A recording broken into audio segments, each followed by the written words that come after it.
নমস্কাৰ বন্ধুবান্ধৱীসকল, স্বাগতম জনাইছোঁ প্ৰান্তেকৰ অন্য এটা ভিডিঅ'লৈ। আজিৰ এই ভিডিঅ'টোত মই 10,000 বাজেটৰ তলত কেইটামান মোবাইল আপোনালোকলৈ আগবঢ়াইছোঁ। যদি আপোনালোকে কম বাজেটত মানে 10,000 তলৰ বাজেটৰ তলত যদি এই মোবাইল যদি আপোনালোকে ল'ব বিচাৰে, তেতিয়াহ'লে ভিডিঅ'টো আপোনালোকে চাব পাৰে। আৰু যদি আপোনালোকে মোবাইলকেইটা চেক কৰিব বিচাৰিছে, মই তেতিয়াহ'লে ডেছক্ৰিপশ্যনত লিংক দি দিছোঁ প্ৰতিটো মোবাইলৰে। আপোনালোকে সেই ডেছক্ৰিপশ্যনত লিংক পাব, লিংকত ক্লিক কৰি সম্পূৰ্ণ ডিটেইলছবিলাক মোবাইলৰ বিষয়ে আপোনালোকে জানিব পাৰিব। তো আহক বেছি পলম নকৰি ভিডিঅ'টো আৰম্ভ কৰোঁ।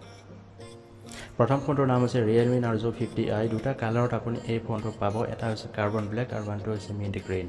এই ফোনটো আপুনি দুটা ভেৰিয়েণ্টত লাভ কৰিব। এটা হৈছে 2GB ৰেম লগত 32GB ইণ্টাৰনেল ষ্ট'ৰেজ, আৰু আনটো হৈছে 4GB ৰেম লগত 64GB ইণ্টাৰনেল ষ্ট'ৰেজ, আৰু আপ টু 256GB ইউজ কৰিব পৰাকৈ ইণ্টাৰনেলি আপুনি এটা শ্লট পাব। ইয়াৰ ডিছপ্লে চাইজটো হৈছে 6.5 ইঞ্চি, লগতে 88.7 স্ক্ৰীন টু বডি ৰেচিঅ'ৰ সৈতে আপুনি স্মুথলি গেম খেলা অথবা ভিডিঅ' চোৱাৰ আপুনি মেচিভ অভিজ্ঞতা কিছুমানে লাভ কৰিব। ইয়াত আপুনি কেমেৰা পাব ফ্ৰণ্ট 8 মেগাপিক্সেলৰ, লগতে f/2.2 লাৰ্জ এপেচাৰৰ এটা আপুনি সুবিধা পাব, যাৰ ফলত আপুনি ফটো লওঁতে বেছি পোহৰ আৰু ভাল কোৱালিটি আপুনি লাভ কৰিব। আৰু লগতে থাকিব 5 মেগাপিক্সেলৰ এটা front camera. Multitasking, real gaming আৰু কণ্টেণ্ট শ্বেয়াৰবিলাক আপুনি স্মুথলি কৰিব পৰাকৈ এটা পাৱাৰফুল আপুনি অক্টাকোৰৰ এখন প্ৰচেছৰ পাব। আৰু লগতে 5000 mAh এটা মেচিভ পাৱাৰফুল বেটেৰী পাব, যাৰ ষ্টেণ্ড বাই দিন হ'ব 43 ডেইজ। আপুনি কিনাৰ পাছত বক্সটোৰ ভিতৰত পাব এটা handset, এডাপ্টৰ, USB Type-C cable, SIM card টুল, এটা কেছ, বুকলেট আৰু ৱাৰেণ্টি এখন কাৰ্ড, আৰু লগতে কুইক গাইড বুক এখন। আৰু এই স্মাৰ্টফোনটো আপোনাৰ যদি ভাল লাগিছে আপুনি এটা চেক আউট কৰিব পাৰে। ডেছক্ৰিপশ্যনত মই লিংক প্ৰভাইড কৰি দিছোঁ। 4GB ৰেম প্লাছ 64GB যোনটো ষ্ট'ৰেজৰ হয়, সেইটোৰ ৰেটটো হৈছে 8,999, আৰু 2GB ৰেমৰ 32GB ইণ্টাৰনেল ষ্ট'ৰেজৰ যোনটো মোবাইল হয়, তাৰ দামটো হৈছে 7,499। আৰু ইয়াৰ পাছতে 10,000 বাজেটৰ তলত এটা সুন্দৰ মোবাইল আপোনালোকলৈ আগবঢ়াইছোঁ, যাৰ নামটো হৈছে Redmi 9 Active। তিনিটা কালাৰত আপুনি এই স্মাৰ্টফোনটো পাব। এটা হৈছে কাৰ্বন ব্লেক, আনটো হৈছে কোৰেল গ্ৰীণ, আৰু 3 নম্বৰটো হৈছে মেটালিক পাৰ্পল। আৰু লগতে দুটা ভেৰিয়েণ্টত আপুনি এই স্মাৰ্টফোনটো পাব। এটা হৈছে 4GB RAM plus 64GB storage, আৰু আনটো হৈছে 6GB ৰেম লগত 128GB ষ্ট'ৰেজ। আপোনালোকে এই স্মাৰ্টফোনটোত অক্টাকোৰ হেলিঅ G35ৰ এখন প্ৰচেছৰ পাব, আৰু আপ টু 2.3 GHz আপোনালোকে স্পীড পাব, যাৰ ফলত আপোনালোকে গেম খেলাৰ সময়ত অথবা স্মুথলি কিছুমান আপুনি মোবাইলটোত যিবিলাক কাম কৰিব অথবা ভিডিঅ' চোৱাৰ সময়ত আপোনালোকে নিজে আপুনি স্মুথ অভিজ্ঞতা আপোনালোকে পাব। আমি যদি স্মাৰ্টফোনটো কেমেৰাৰ কথা পাতোঁ, তেতিয়াহ'লে আপোনালোকে ডুৱেল কেমেৰাৰ ছেটআপ আপোনালোকে বেক চাইডে দেখিবলৈ পাব। ফ্ৰণ্ট চাইডে পাব 5 মেগাপিক্সেলৰ এটা ফ্ৰণ্ট কেমেৰা, আৰু আপোনালোকে বেক চাইডে পাব 13+2 ডুৱেল কেমেৰাৰ এটা ছেটআপ আপোনালোকে দেখিবলৈ পাব। ইয়াৰ ডিছপ্লেখনৰ যদি কথা পাতোঁ, তেতিয়াহ'লে 16.58 চেণ্টিমিটাৰ মানে 6.53 ইঞ্চিৰ এখন HD+ ডিছপ্লে আপোনালোকে পাব, আৰু যাৰ পিক্সেলৰ ৰিজলিউশ্যনটো হৈছে 720x1600 পিক্সেলছ, আৰু ইয়াৰ স্ক্ৰীন টু বডি ৰেচিঅ'টো হৈছে 20:9। আৰু আমি স্মাৰ্টফোনটো যদি আমি বেটেৰীৰ কথা পাতোঁ, তেতিয়াহ'লে 5000 mAh এটা মেচিভ আপোনালোকে বেটেৰী দেখিব পাব, যাক ছাপৰ্ট কৰিব 10 ৱাটৰ এটা ৱায়াৰড চাৰ্জাৰে। আমি যদি চিম স্লটৰ কথা পাতোঁ, তেতিয়াহ'লে ডুৱেল নেনো চিমৰ ছেটআপ আপোনালোকে দেখিবলৈ পাব, লগতে ডেডিকেটেড SD কাৰ্ডৰ এটা আপোনালোকে শ্লট নেনো চিমৰ লগতে আপোনালোকে দেখিবলৈ পাব। আৰু মোবাইলটোৰ এডিশ্যনেল যোনবিলাক ফিচাৰ্ছ হয় মানে সেইবিলাক আপোনালোকে তলত লিংক দি দিছোঁ, লিংকৰ পৰা আপোনালোকে গৈ পেলাই চেক আউট কৰিব পাৰিব। আৰু এই স্মাৰ্টফোনটোৰ ৰেটটো হৈছে 9,499।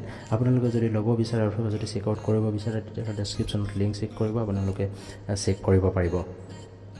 ইয়াৰ পাছতে এটা সুন্দৰ ডিজাইনৰ এটা সুন্দৰ পাৱাৰফুল মোবাইল আপোনালোকলৈ আগবঢ়াইছোঁ, যিটোৰ নাম হৈছে Samsung M12। আৰু এই স্মাৰ্টফোনটোৰ বিশেষকৈ আকৰ্ষণীয় বস্তুটো হৈছে ইয়াৰ 6000 mAh বেটাৰী, লগতে 15 ৱাট ফাষ্ট চাৰ্জিঙৰ ছাপোৰ্ট কৰিব। ইমানেই পাতল যে ইয়াৰ থিকনেছটো হৈছে 9.5 mm। আৰু দুটা ভেৰিয়েণ্টত আপোনালোকে এই মোবাইলটো পাব। এটা হৈছে 4GB ৰেম লগত 64GB ষ্ট'ৰেজ, আৰু আনটো হৈছে 6GB ৰেম 128GB ষ্ট'ৰেজ। আপোনালোকে 48 মেগাপিক্সেলৰ এটা কোৱাড কেমেৰাৰ ছেটআপ আপোনালোকে দেখিবলৈ পাব, লগতে ফ্ৰণ্ট কেমেৰাও থাকিব 8 মেগাপিক্সেলৰ। আপুনি 48 মেগাপিক্সেলৰ কোৱাড কেমেৰাৰ ছেটআপ আপোনালোকে চাৰিটা দেখিবলৈ পাব। এটা হৈছে 48 মেগাপিক্সেল, আনটো হৈছে 5 মেগাপিক্সেল, আৰু এটা হৈছে 2 মেগাপিক্সেল কেমেৰা, আৰু এটা লগত 2 মেগাপিক্সেলৰ। আৰু ডিছপ্লে চাইজৰ যদি কথা পাতোঁ, 6.5 ইঞ্চিৰ এখন আপুনি লাইট আপ LCD স্ক্ৰীন এখন আপোনালোকে দেখিবলৈ পাব।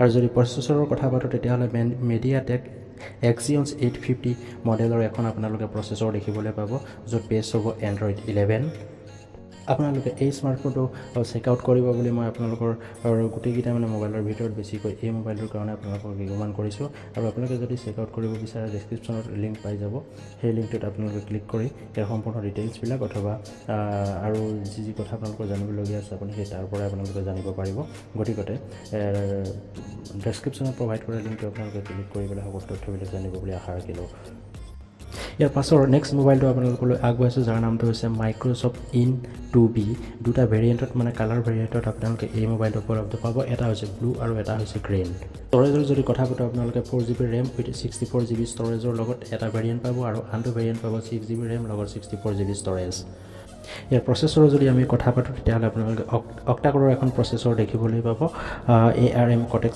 A75 আৰু ইয়াৰ কেমেৰা যদি কথা পাতোঁ তেতিয়াহ'লে 13+2 মেগাপিক্সেলৰ আপুনি ডুৱেল কেমেৰা এটা ছেটআপ দেখিবলৈ পাব লগতে LED ফ্লেছ আৰু বেক চাইডে আপুনি ফিংগাৰপ্ৰিণ্ট সেন্সৰৰ আপোনালোকে অপশ্যন দেখিবলৈ পাব মোবাইলটোৰ আমি ডিছপ্লে যদি কথা পাতোঁ তেতিয়াহ'লে আপোনালোকে মিনি ড্ৰপ ফুল স্ক্ৰীনৰ এখন ডিছপ্লে দেখিবলৈ পাব যাৰ চাইজটো থাকিব 16.6 চেণ্টিমিটাৰ মানে 6.52 ইঞ্চিৰ হয় আৰু যদি বেটেৰীৰ কথা পাতোঁ তেতিয়াহ'লে 10 watt ছাপোৰ্ট কৰাৰ আপোনালোকে 5000 mAhৰ এটা মেচিভ বেটেৰী আপোনালোকে দেখিবলৈ পাব আৰু এই মোবাইলটো আপোনালোকে যদি নৰ্মেলি ইউজ কৰিবৰ কাৰণে মানে ডেইলি বেচিছত আপোনালোকে ইউজ কৰিবৰ কাৰণে এই মোবাইলটো আপোনালোকে চেক আউট কৰিব পাৰে ইয়াৰ প্ৰাইচটো হৈছে 8490 rupees আৰু আপোনালোকে যদি চেক আউট কৰিব বিচাৰে তেতিয়াহ'লে ডেছক্ৰিপশ্যনত মই মোবাইলটোৰ আপোনালোকক লিংক দি দিছোঁ আপোনালোকে চেক আউট কৰিব আজিৰ লিষ্টৰ এই 10,000 বাজেটৰ তলৰ মানে কেইটামান মোবাইল আপোনালোকলৈ আগবঢ়ালোঁ আৰু আশা কৰিছোঁ আপোনালোকে ভিডিঅ'টো চাই অকণমান হ'লেও ভাল পাব চেক আউট নিশ্চয় কৰিব আৰু এনেকুৱা ধৰণৰ মানে মোবাইল